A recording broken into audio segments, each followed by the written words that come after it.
औज़ुबिल्लाहि मिनश्शैतानिर्रजीम बिस्मिल्लाहिर्रहमानिर्रहीम। मैं हूँ ज़हर अहमद ख़ान और आप देख रहे हैं मेरा फेसबुक और यूट्यूब चैनल अब्लाग टीवी और मेरा Facebook page UK point, LinkedIn और टिकटॉक।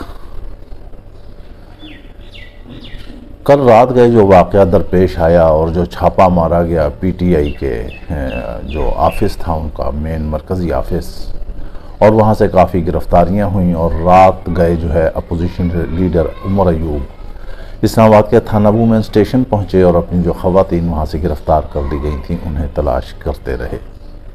कौन गिरफ़्तार हुआ, कितने गिरफ़्तार हुए, उनका तो अभी नहीं पता चल सका, लेकिन असल कहानी जो तहफ़्फ़ुज़ात का इजहार किया है, रऊफ़ हसन उसमें गिरफ़्तार हुए। रऊफ़ हसन के बारे में भी हम आगे चलकर आपसे बात करेंगे। असल जो उनके तहफ़्फ़ुज़ात हैं वो ये हैं कि वो वहाँ के जो हलफनामे थे, जो पीटीआई के मेम्बरान थे उनके, वहाँ पर उस पुलिस से मुबैना तौर पर वो उठाने थे। तहरीक इंसाफ ने इल्ज़ाम आयद किया कि वो फार्म और वो सारी चीज़ें और लैपटॉप और दीगर चीज़ें जो है पुलिस एहलकार उठा कर ले गए हैं। अब यहाँ पर सियासत में इंतहाई फिस्तायत जो है वो दाखिल हो चुकी है। हुकूमत बिल्कुल कतई तौर पर बौखला चुकी है और वो अपनी आखिरी हरबे इस्तेमाल कर रही है कि किसी न किसी तरह पीटीआई को जो है उसे कार्नर लगा दिया जाए या उसे खुले लाइन लगा दिया जाए। ऐसा होता हुआ नज़र नहीं आ रहा। इसकी वजाहत रात गए माहिर कानून, मारूफ माहिर कानून एतजाज़ हसन, आपको याद होगा, जिन्होंने चौधरी इफ्तिखार की बहाली की तहरीक चलाई थी, उन्होंने एक निजी टीवी से गुफ्तगू करते हुए कहा कि जितनी जल्दी मुमकिन हो सके फार्म 45 और 47 जो हैं वो मंजर आम पर आ जाने चाहिए, क्योंकि ये फार्म 45 और वो फार्म हैं जो इन हुकूमतों के सहनों में दबी हुई, दफन हुई लाशें हैं। इन फार्म के मंजर आम पर आने की वजह से शहबाज शरीफ और नवाज शरीफ इंतहाई जो है सख्त परेशान हैं। ये माहिर कानून एतजाज़ हसन की राय है। और उन्होंने एक और इंकशाफ किया कि जैसे फॉर्म 45 करीब होंगे कि ये मंजर आम पर आ जाएं, अदालतों में पेश हो जाएं, उससे पहले जो है असम्बली तोड़ दी जाएगी, क्योंकि हुकूमत के पास तो उस वक्त कुछ रहेगा नहीं बचने के लिए, ना ही फरार होने के लिए। वाक़फ़ान हाल ये भी बता रहे हैं कि बहुत सारे लोगों ने, तकरीबन दर्जन भर से ज़ायद लोग हैं जिन्होंने अपना सामान जो है वो पैक कर लिया है और वो फ़्लाइट भरने वाले हैं और वो बाहर चले जाएंगे। उन्होंने बड़ी कोशिश कर ली, बड़ी तगोदौ कर ली, लेकिन वो कप्तान को जो है अभी तक वो हरा नहीं सके, झुका नहीं सके, तोड़ नहीं सके। वो कंप्रोमाइज़ नहीं हो रहा है, वो अपने उसूलों पर डटा हुआ है। इस वजह से इनको अपनी शिकस्त नज़र आ रही है, क्योंकि अगस्त के पहले हफ्ते में जो है इंतहाई अहम तरीन केस लगने जा रहा है और उसके बाद इनकी हुकूमत जो है तकरीबन कल्टी ही हो जाएगी। जजेस जो हैं, एतजाज़ हसन ने कहा कि जजेस अपनी जगह पर खड़े हैं और ये जजेस जो हैं खड़े रहने वाले लग रहे हैं और ये खड़े ही रहेंगे। जजेस डटे रहे तो कोई भी कुछ नहीं कर सकता और कोई भी किसी का भी बाल भी का नहीं हो सकता। और फॉर्म 47 वाले जो हैं इनकी शिकस्त यकीनी तौर पर हैं। उन्होंने कहा कि अगर रियासत किसी पार्टी के खिलाफ कोई पाबंदी लगाती है तो वो आइन के आर्टिकल 17 के तहत ही लगा सकती है और ये पाबंदी सुप्रीम कोर्ट ही लगाएगी। एक खबर और ये है कि कहा यह जा रहा है कि शायद पीपल्स पार्टी को कोई ऑफर की गई है मुबैना तौर पर, जिस पे वो काफ़ी हद तक राज़ी हो गए हैं कि वो इस बात पे राज़ी कर लें कि पीटीआई पर जो है पाबंदी लगा दी जाए। इसके लिए शायद उन्हें कोई ऑफ़र की गई है कि उन्हें जो है आइंदा 5 साल के बाद जो है हुकूमत भी उनकी होगी और पंजाब में भी तकरीबन 50% या इसके लगभग सीटें उनके पास होंगी।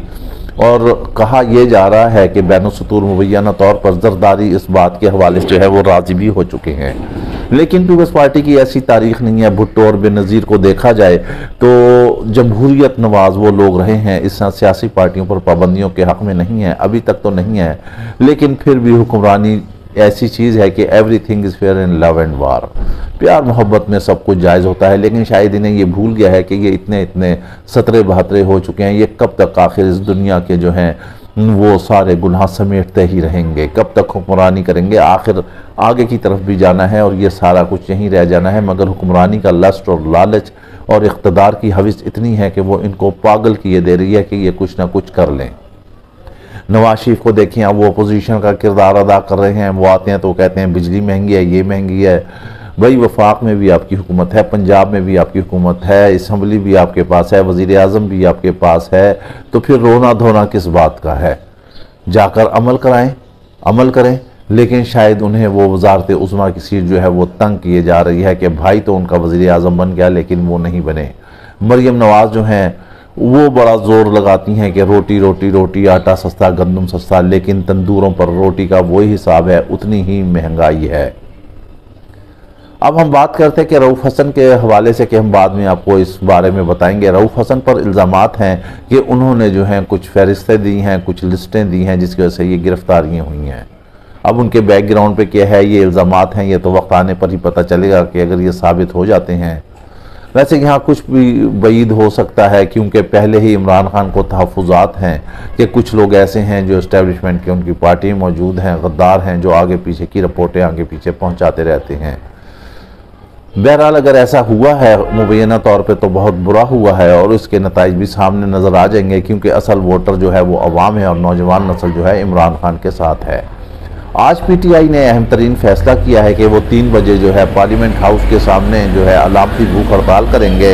ये भूख हड़ताल जो है 3 बजे से लेकर 7 बजे तक रहेगी। इसमें तमाम अपोजिशन लीडर, इसमें रऊफ़ हसन और जितनी ख़वातीन पार्लियामेंटेरियन हैं वो सारी इसमें मौजूद होंगी, क्योंकि हुकूमत घबराई हुई है, हुकूमत को हाथ पैर पड़े हुए हैं। उसे पता चल रहा है कि मखसूस नशिस्तें जो आती हैं तो फिर यहाँ कौमी असम्बली में जो है डॉक्टर यास्मीन राशिद भी आएंगी, यहाँ पर जो है उस्मान डार की वालदा भी आएंगी, पंजाब असम्बली में जो है वो दूसरी जो खातून अभी रिहा हुई हैं वो भी आएंगी। इन सब ने मिलजुल के जो है इन तमाम की सियासत जो है वो इन्होंने हराम कर देनी है। मरियम नवाज़ की सियासत हराम कर देनी है। इन्होंने यहाँ से ख्वाजा आसिफ की सियासत जो है वो हराम हो जाएगी, वहाँ से नवाज शरीफ की सीट भी चली जाएगी। खुदैजा शाह भी आ रही हैं कौमी असम्बली में, वो भी आएंगी। ये सारी ख़वातीन जो हैं मखसूस नशिस्तों पर आएंगी, और पाकिस्तान तहरीक इंसाफ ने फैसला किया है कि जिसने भी इतनी ज़्यादा सऊबतें बर्दाश्त की हैं उनको ऐवान में लाया जाएगा, और फिर वो ऐवान में आकर असल कट्टा छट्टा बताएंगे कि उन्हें किस तरह जीती हुई थी और किस तरह उनसे सीटें छीनी गई हैं, और किस तरह फॉर्म 47 का इस्तेमाल किया गया और उन्हें बाहर करके और जो हारे हुए लोग थे उनको ऐवान के अंदर किया गया। इन्हीं हालात को देखते हुए चूंकि इमरान खान ने जो है पहले ऐलान कर दिया था कि वो भूख हड़ताल पर जाएंगे, और ये भूख हड़ताल सिर्फ अडियाला जेल तक नहीं होगी, ये पूरे मुल्क में होगी, पूरे मुल्क से बढ़ती बढ़ती ये दुनिया भर में होगी। और गुज़श्ता रोज़ इमरान खान ने कहा था कि वो किसी वक्त भी इस हवाले से भूख हड़ताल की कॉल दे सकते हैं, लेकिन अब जो बाहर की इस वक्त लीडरशिप है वो इस मामले में ज़रा पहल कर गई है, और उन्होंने आज 3 बजे जो है भूख हड़ताल का ऐलान कर दिया है। 7 बजे तक अलामती भूख हड़ताल करेंगे, क्योंकि उसमें वो एहतजाज करेंगे अपने गुमशुदा साथियों के बारे में, गिरफ्तारियों के बारे में, छापों के बारे में, और जो रिकॉर्ड और जो हलफनामे ले गई है पुलिस उठाकर मुबैना तौर पर उसके बारे में। यहाँ एक खबर हम आपको और देते हैं कि जो भी फार्म उठाए थे या जो भी हलफनामे उठाए थे वो दोबारा जो है PTI के सेक्रेटेरिएट में जो है वो जमा हो चुके हैं। इसके जमा होने के बाद जो है ये पटवारी कुनबा जो है फिर सर पकड़ कर बैठ गया है। उन्होंने कहा कि हमने तो रात के अंधेरे में वारदात डाली थी, लेकिन यहाँ तो सारा काम ही पलट गया है। काम बाबा पलटा ही रहेगा, जब तक अवाम कप्तान के साथ है आप कुछ भी नहीं कर सकते। वोट की असल ताकत है, असल ताकत है अवाम, और अवाम है कप्तान के साथ। वो जेल में भी रहकर जो है आपको नाकों चने चबवा रहा है। रात गए कोई 1:30-2 बजे करीब ये भी खबर आई थी कि अडियाला जेल के गेट नंबर 5 से कोई कार टकरा गई है, और वो कार जेल के अंदर दाखिल हो गई है, और ये हो गया वो गया। एक अफवाह बनाया गया सोशल मीडिया पर, और ख़बर को बढ़ा चढ़ा कर पेश किया गया। हम यहाँ ये कहेंगे खबर दें, खबर देना आपका फ़र्ज़ है, लेकिन खबर में जो है सनसनी ना पैदा करें। गेट तोड़ा, क्या तोड़ा, कोई कहता है रिवर्स हो रही है गाड़ी, कोई कहता है आगे जा रही है गाड़ी, कोई कुछ कहता है गाड़ी का एक बम्पर ज़रा सा जो है वो डैमेज हुआ है, काले रंग की गाड़ी थी वो टकराई है। अब वो टकराई है, रिवर्स कर रहा था या फ्रंट से लेके जा रहा था, या वो किस हिसाब किताब में था, ड्राइवर कैसे था।